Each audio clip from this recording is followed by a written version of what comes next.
찬송 부르겠습니다. 304장입니다. 찬송가 304장 부르겠습니다.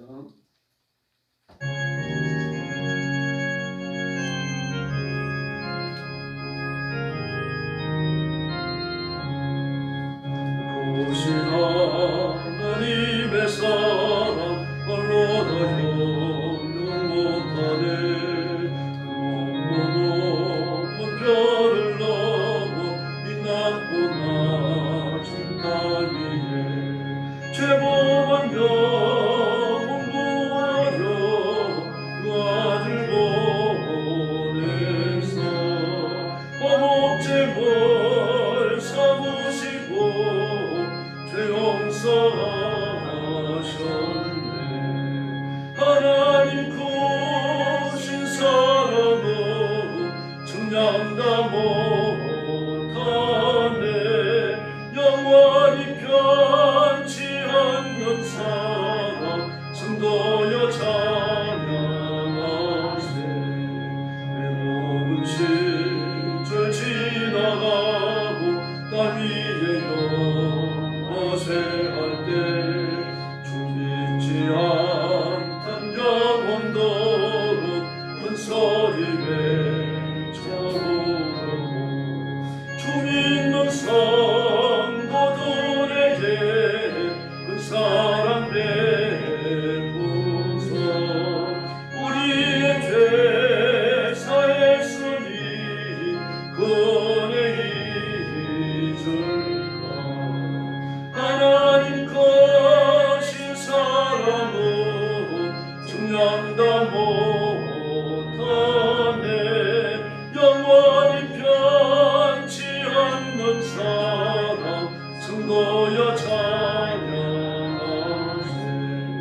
하늘을 구름아리 삼고 바다를 몸을 삼아도 한없는 하나님의 사랑 다리로 갈 수 없겠네. 하나님의 크신 사랑 어찌 닿았을까. 저 하늘 높이 쌓아도 채우지 못하니. 하나님 크신 사랑은 측량다 못하네. 영원히 변치 않는 사랑 성도여 찬양하세. 할렐루야. 사도신경으로 신앙 고백하겠습니다. 나는 전능하신 아버지 하나님 천지의 창조주를 믿습니다. 나는 그의 유일하신 아들 우리 주 예수 그리스도를 믿습니다. 그는 성령으로 잉태되어 동정녀 마리아에게서 나시고 본디오 빌라도에게 고난을 받아 십자가에 못 박혀 죽으시고 장사된 지 사흘 만에 죽은 자 가운데서 다시 살아나셨으며 하늘에 오르시어 전능하신 아버지 하나님 우편에 앉아 계시다가 그리로부터 살아있는 자와 죽은 자를 심판하러 오십니다. 나는 성령을 믿으며 거룩한 공교회와 성도의 교제와 죄를 용서받는 것과 몸의 부활과 영생을 믿습니다. 아멘. 자비로우신 아버지 감사합니다. 오늘도 새벽 이른 시간에 저희들을 주 앞으로 불러주시고 구원의 하나님 앞에 찬양과 경배를 바치며 예배하게 하셨으니 감사합니다. 우리가 온 힘을 다하여 하나님을 영화롭게 드리며 하나님의 이름을 높이며 하나님의 거룩한 보좌를 존중하며 힘있게 하나님의 통치를 선포하는 존귀한 종들이 되게 하여 주시옵소서. 자비로우신 주님, 오늘도 온 세상에 흩어져 복음 전하는 신실한 선교사님들 그리고 주의 종들과 성도들을 기억하시고 그 선교의 현장과 가정과 가족들에게 복을 내려 주시기를 원합니다. 눈동자처럼 지켜주시고 때를 따라 돕는 은혜를 풍족케 하여 주시옵소서. 필요한 물질과 필요한 인재들을 붙여주시옵소서. 오늘 아침도 저희들이 모여서 함께 말씀을 나누고 기도합니다. 성령께서 권능으로 임하여 저희들을 다스려 주시기를 원하오며 예수님의 이름으로 간절히 기도 올리옵나이다. 아멘. 하나님 말씀 봉독하겠습니다. 이사야 제6장입니다. 1절 말씀부터 제가 먼저 봉독하겠습니다. 우시야 왕이 죽던 해에 내가 본즉 주께서 높이 들린 보좌에 앉으셨는데 그의 옷자락은 성전에 가득하였고 서랍들이 모시고 섰는데 각기 6난리가 있어 그 둘러는 자기의 얼굴을 가리었고 그 둘러는 자기의 발을 가리었고 그 둘러는 날며 서로 불러 이르되 거룩하다 거룩하다 거룩하다 만군의 여호와여 그의 영광이 온 땅에 충만하도다 하더라. 이같이 화답하는 자의 소리로 말미암아 문지방의 터가 요동하며 성전에 연기가 충만한지라.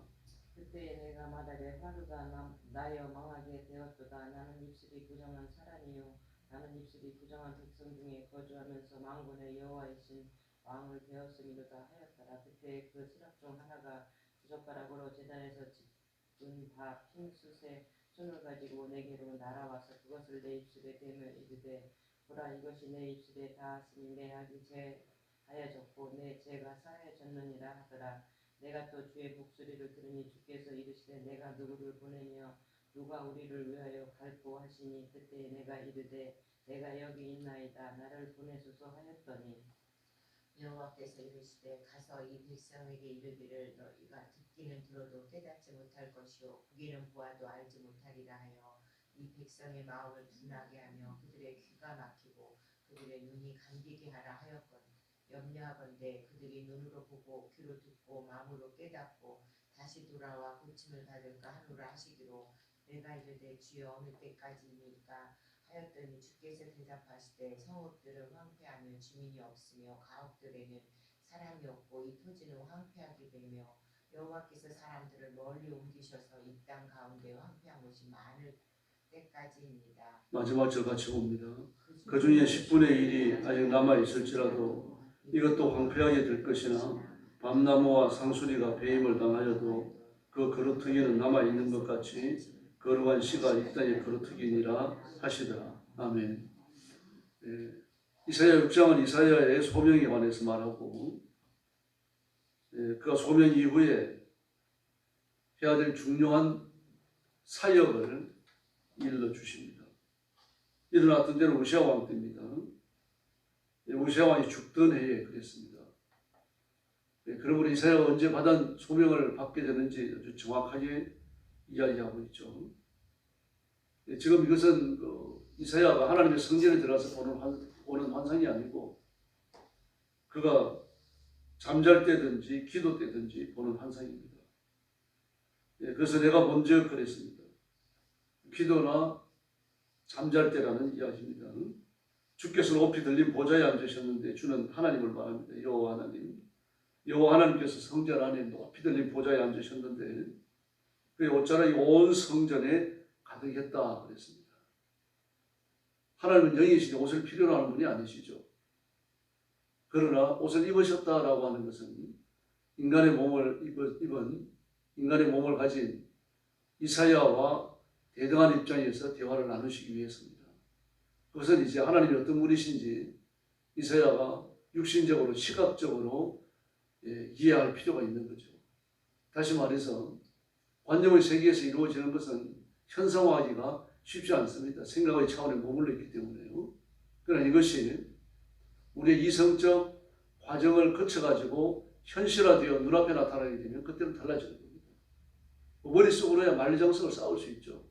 달나라도 갔다 올 수 있는 거고요. 그러나 실제로 만리장성을 쌓는 것과 우주선을 만들어 달나라에 갔다 오는 것은 그건 엄청난 차이가 있는 거죠. 그겁니다. 마음속으로 그려오던 여호와 하나님, 그분 인간의 몸을 입진 않으셨지만 인간의 옷을 입으시고 그리고 보좌에 앉으셔서 이사야를 만납니다. 대단히 감동적인 순간이죠. 하나님이 나를 만나러 이렇게 오셨구나. 그러면서 하나님을 모시고 섰는 서랍들도 보입니다. 6날개를 가졌는데 둘러는 얼굴을 가리고 둘러는 발을 가리고 둘러는 날았어요. 얼굴을 가렸다라고 하는 것은 하나님 앞에서 겸손을 말하죠. 발을 가렸다라고 하는 것은 그의 부정을 감추는 겁니다. 다시 말해서 하나님의 종으로 하나님의 메신저로 그대로 남아있고 사역하고 앞으로도 그렇게 하겠다는 뜻이죠. 하나님 앞에서는 자랑할 것도 감출 것도 사실은 없습니다. 이미 우리를 꿰뚫어보고 알고 계시기 때문이죠. 그러나 이와 같은 의식적 행동을 하는 이유는 하나님 앞에서 자신을 드러내 보이는 이것이 중요하기 때문입니다. 지금 생각 속에서 이루어지는 것이 아니고 눈으로 보는 환상입니다만 눈으로 보여지는 시각화되어진 상태이기 때문에 이런 행동을 취하는 것은 중요한 겁니다. 우리가 떳떳하게 고개를 들고 하나님 앞에 교만하게 기도하는 것보다는 그래도 자세를 낮추고 몸을 굽히고 하나님 은혜를 구하는 게 당연한 거죠. 그런 걸 떠올리면 되겠습니다. 그리고 하나님의 영광을 찬양하는데 막 그 성전 문지방이 흔들리고 그리고 연기가 나오고 그랬습니다. 연기가 난다고 하는 것은 이 영광의 연기를 말합니다. 그 속에 광채가 숨어 있는 거죠. 쉐키나를 떠올리시면 되겠습니다. 쉐키나의 구름. 바로 그 영광의 연기가 충만했다. 구름과 교호적으로 쓰시면 됩니다. 근데 그 현상을 보고 이사야가 뭐라 그럽니까? 화로다 나의 망하게 되었다. 나 입술이 부정한 자다. 절망이죠. 화로다 나요. 망하게 되었다. 근데 하나님을 마음속으로만 생각을 하고 생각 속에서만 만나고 그래서 눈 감고 엎드려 기도할 때만 영적으로 배포할 때는 아무 문제가 없는데 그 하나님을 눈으로 육신의 눈으로 보고 나니까 물론 환상입니다만 상태가 달라지는 거죠. 아, 내가 망하게 되었구나. 하나님의 영광을 육신을 가지고 내가 보는구나. 이렇게 되는 겁니다. 사실은 이런 엄숙함과 겸손함이 영적으로 하나님을 뵐 때도 존재해야 되는 거죠. 그러나 육신의 눈으로 보고 나니까 자세가 달라지는 겁니다. 이 내가 더러운 몸을 가지고 하나님을 뵙고 있구나. 이거 내가 지옥에 던져지겠구나. 더러운 육신을 갖고 전능하신 하나님, 거룩하신 하나님을 뵙기 때문에 나는 이제 망한다. 그래서 천사가 제단의 핀 숯불, 번제단의 숯불이죠. 번제단의 숯불을 갖다가 이사의 입술을 정결케 합니다. 그러고 나서 이제 그에게 소명하십니다. 네, 6절에 8절에 보면 유명한 말이죠.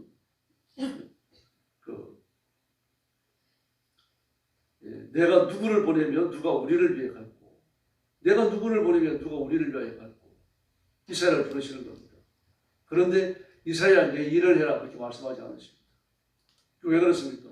하나님 우리의 자원하는 헌신을 바라시는 겁니다. 세고 영화를 보면은 머리에다 총 겨누면서 돈 내놓을래 죽을래 그러잖아요. 하나님 우리한테 그런 식으로 복종과 헌신, 충성을 받지 않으십니다. 우리 스스로 자원하는 걸 원하시는 거죠. 마음에 드는 그 이성 친구를 만나가지고 결혼을 할 때도 마찬가지 아닙니까? 막 칼을 들이대고 나한테 결혼할래 죽을래 그건 말이 안 되는 거죠. 서로 자원해야 되는 거죠. 하나님도 마찬가지입니다. 우리 협박하고 위협해서 우리 항복을 받아내시는 분이 아니고 자원해서 우리 항복을 받아내시는 분입니다. 그래서 우리는 평소에 하나님의 뜻을 잘 몰라요. 잘 모르지만 기도할 때마다 또 불현듯 생각이 스칠 때마다 우리 속에 자원하는 마음을 주시잖아요. 그래서 우리가 스스로 결단하게 만듭니다. 아, 내가 특별한 거 해야 되겠다. 특별 기도해야 되겠다. 금식해야 되겠다. 내 자원하는 마음을 주시는 겁니다. 그렇게 해서 하나님의 뜻을 알리시고 하나님 앞에 항복하게 하십니다. 그래서 그 말을 듣자 즉시 이사야는 순종합니다. 내가 여기 있습니다. 저를 보내주십시오. 이렇게 말했습니다. 그리고 이사야는 하나님 앞에 소명을 받고 이제 일하게 되어집니다. 그런데 하나님께서 이사야한테 좀 묘한 사명을 주셔요. 듣기는 들어도 깨닫지 못하고 보기는 보아도 보지 못하리라. 이 백성이 마음이 둔하고 귀가 막히고 눈에 감기게 하라. 염려컨대 그들이 나한테 돌아와서 회개함을 어떻게 할까? 좀 이상하잖아요. 이사야가 외치는 메시지를 듣고 돌아와야 할 거 아닙니까? 근데 돌아올까봐 염려하시잖아요, 지금요. 너희가 듣기는 들어도 깨닫지 못할 것이고 보기는 보아도 알지 못하리라. 이상해 보입니다. 이상해 보이지만 이상한 건 아니죠. 왜 그렇습니까? 이미 하나님이 충분한 메시지를 주셨어요. 충분한 설교를 하셨고 이미 충분한 말씀을 전해오셨다는 이야기입니다. 그 시대의 백성들이 듣고 회개하고 하나님 앞으로 돌아올 수 있는 충분한 계시를 주셨어요. 이사야 이전에 얼마나 많은 선지자들, 얼마나 많은 제사장들이 하나님의 말씀을 가르치고 외쳤습니까? 요사박과 같은 임금은요. 요시아도 마찬가지였습니다만 그 제사장 중에 랍비 중에 선지자들 중에 그 하나님의 말씀에 대한 열정이 있고 가르치는 은사가 있는 사람들을 전부 뽑아갖고 전부 각지로 보내갖고 이스라엘 백성들을 가르치게 했잖아요. 그건 충분한 거 아닙니까? 근데 그들은 불충분하게 생각하는 겁니다. 왜 그랬습니까? 모함의 탐욕을 품기 때문에. 지금 이사야 선지자는요, 이미 해왔던 말씀을 또 외칠 거예요. 그들이 거부했던 말씀, 싫어했던 말씀, 왜 거부하고 싫어합니까? 불순종하면 벌 받는다 그러니까요. 앞으로 전쟁이 기다리고 있다고 말하고요. 가뭄이 기다리고, 기근이 기다리고 있고, 메뚜기 떼가 날아와가지고 모든 곡식을 다 먹어버린다고 말하니까요. 불순종하고 당연한 추sul 아닙니까? 듣기 싫은 거예요. 왕도 듣기 싫은 겁니다. 그들이 듣고 싶어하는 말을 해달라 이거예요. 자신들의 삶을 고치지 않습니다. 불순종을 고치지 않아요. 우상숭배, 바알숭배 버리지 않습니다. 그 모습과 암모로 생기는 걸 버리지 않아요. 이걸 다 하고 있는데도 불구하고 전쟁이 일어날 때 승리를 주시고 농사 지을 때에도 좀 많은 곡식을 추수하게 해주시고 가뭄도 들지 않고 기근도 오지 않게 해주시고 병도 들지 않게 해주시고 모든 걸 잘되게 해달라는 겁니다. 그게 어찌가는 겁니까?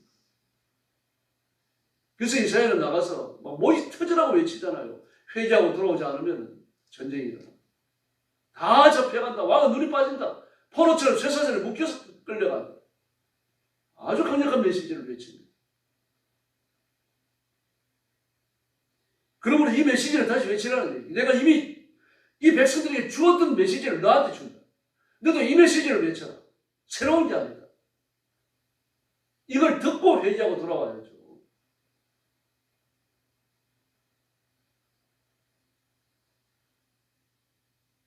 그러므로 이사야 선지자는요, 하나님 편에 서서 그 백성들을 아버지의 마음으로 사랑해야 됩니다. 백성들 편에 서가지고 하나님께 대하여 저항하는 선지자가 아니고 하나님 편에 서서 아버지의 심정으로 백성들을 사랑하고 다독거리고 야단치고 꾸짖고 하나님께로 이끌어야 되는 거죠. 근데 이 당시 거짓 선지자가 많았습니다. 한둘이 아니었어요. 그들은 백성들이 원하는 메시지를 주는 겁니다. 근데 누구한테만 줍니까? 봉투 들고 오는 사람에게요. 봉투 들고 오는 사람에게. 뭐 요즘하고 비슷해요. 뭐 한때 한국 강산에도 많은 그런 유행이 있었습니다만.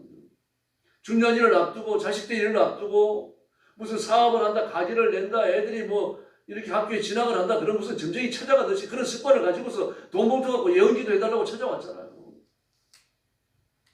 그럼 무섭게 죄를 지적을 하고 바로 돌아서고 하나님께로 오라고 가르쳐야 되는데 그 돈을 넙죽받아 먹었으니까요. 그들이 듣기 좋은 소리를 해주는 거죠. 마귀가 주는 거짓말을 전하는 겁니다. 이스라엘들은 그렇게 하지 말라는 거예요. 그 나를 섬기는 것도 아니고 나를 믿는 것도 아니고 내게 돌아오는 것도 아니다. 그래서 어떻게 됩니까? 듣기는 들어도 깨닫지 못하고 보기는 보아도 알지 못하고 마음은 둔하게 되고 그들이 귀는 막히고 눈은 감기게 되는 겁니다. 결국 생명의 진리를 놓치고 멸망의 수순으로 들어가게 됩니다. 욕심을 버리면 됩니다. 탐욕을 버리면 되고 하나님 앞에 바로 서지 못했구나라고 생각하고 가슴을 치면 되는데 그걸 안 합니다. 그걸 안 하고 지속적으로 죄를 지으면서 복받아갖고 잘되기를 바라는데 이게 보집니까? 그러니까 악을 행하는 거죠. 뇌물을 받는 거고 사람을 속이는 거고 덩쳐먹는 거고 도둑질을 하는 거고 신사의 물건도 훔쳐오는 거고 재판관들 자기의 지위를 이용해가지고 사람을 덩쳐먹잖아요. 세리도 마찬가지잖아요. 하나님이 주시는 게 없으니까 막 자기 손을 갈치처럼 해가지고 그런 거 모으는 거 아닙니까? 그게 이제 폐망으로 가는 수순입니다. 그래서 하나님께서 말씀하십니다. 사람들을 멀리 옮겨서 이 땅 가운데 황폐한 곳이 많을 때까지 이사야의 메시지가 계속된다는 이야기입니다. 사실 그렇죠.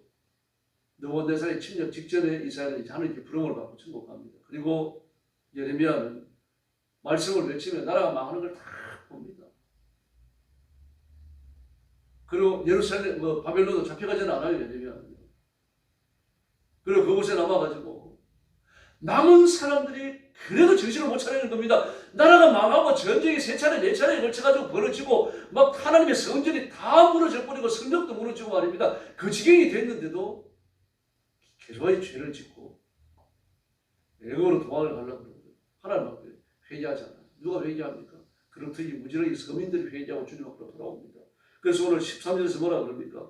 남아있는 것 같이 삼손이 밤나무를 다 베내도 그렇듯이 남아있는 것 같이 이 땅에 백성들이 남아가지고 거룩한 전통을 보호하는데 그들은 선지자도 아니고 제사장도 아니고 고위직을 가진 사람도 아니고 똑똑한 사람도 아니고 엔지니어도 아니고 너희들이 멸시했던 무지하게 서민들 그들이 거룩한 그렇듯이 외칩니다. 이들은 이럴 것도 없거든요. 뺏길 거 다 빼앗겨버렸기 때문에. 그래서 예전에 우리가 가난할 때 정말 뜨겁게 하나님을 찾았잖아요. 교회 나와 자고 엎드려 부르고 통성으로 빌고 통성으로 부르짖고 말입니다. 그랬잖아요. 근데 배가 좀 불러주고 따뜻해지고 말입니다. 뭐 좀 돈이 생기고 여유가 있고 해외여행 다닐 때가 되고 막 이렇게 되니까 말입니다. 여전히 식어버려요. 지금 여기 남아있는 그릇이 누굽니까? 세상에 기댈 데가 아무것도 없는 사람들이에요.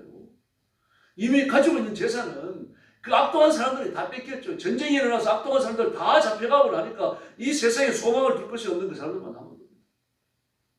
그들이 정말 뜨거운 열정을 갖고 하나님을 찾는 겁니다. 그들이 70년간 이스라엘 역사를 지탱해 나갑니다. 바로 우리가 이 시대의 그릇입니다. 이걸 잊지 말으셔야 됩니다. 그래서 바울이 고린도전서에서 뭐라 그럽니까? 우리 자신을 잘 봐라. 너희 자신을 잘 봐라. 너희 자신 가운데 똑똑한 사람이 있느냐? 박사학위 받은 사람이 있느냐? 가문이 훌륭한 사람이 있느냐? 돈 많은 사람이 있느냐? 다 따지잖아요. 그래서 저는 여러분을 가난하게 되기를 바라는 게 아니고 우리 성도들이 부자가 되기를 바랍니다. 정말 그렇게 간절히 바라고 있어요. 그러나 무엇을 손에 쥐더라도 그것보다 하나님을 더 사랑하면 안 됩니다. 하나님을 위해서 생명까지는 내놓을 수 있는 헌신의 자세를 언제나 잊지 말아야 합니다. 이게 그렇듯입니다. 예수님 안에서 가능해요. 그게. 성령에게 붙들리면 가능합니다.